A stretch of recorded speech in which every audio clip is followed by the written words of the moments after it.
nitwa Mukarubega, data yanyise Mukarubega ngo niwe mugeni. Hanyuma izina ryo kwa padiri na pasiteri nitwa Jeanne. Ariko ndagushimira izina watwise twebwe abanyarwanda, waratubatije.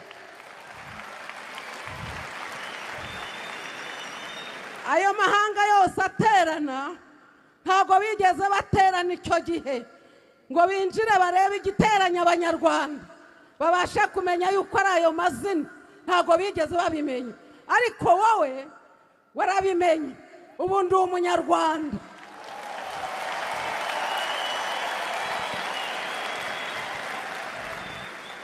Ababyeyi iyo tugenda turi abanyarwanda, abana iyo bari mu ishuri ni abanyarwanda.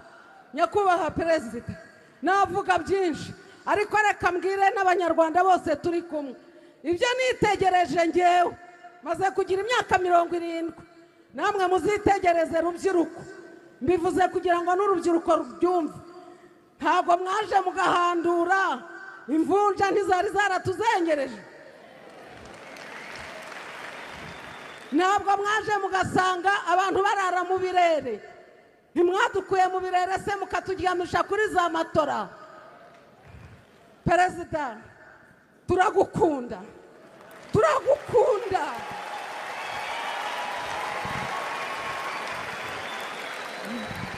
Nyakubahwa Perezida, naba mpagaze hano wenda abanyakigali bakavuga batari ko si uwo ngo waturukaye. Ngewe mvuka kwa Rafaire Kabarega, Kabarega ka Gakomo, Gakomo ka Mudoyire, Mudoyire wa Segatare, Segatare wa Ndabarasa. Ariko iwacu ntitwigeze tugira na meya, iwacu ntitwigeze tugira abantu barigaga ariko bageze hagati bakabacamo imikato. Ariko uyu munsi wa none abana bagiye mu mashuri bose bariga. Turabigushimira, turagushimira ko mwitegereze abana basohoke mu mashuri mu barebe, basohoke mu ngo zanyu. Hari abantu bakigira amabinga, hari abantu bakigira amabinga.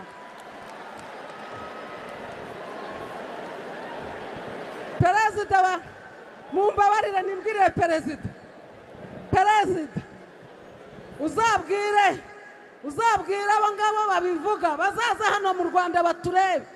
Twicaye hano ukatunyanyagizamo ijisho, niwakwerekana umuhutu, niwakwerekana umututsi n'umutwa, nuko twese dukaraba.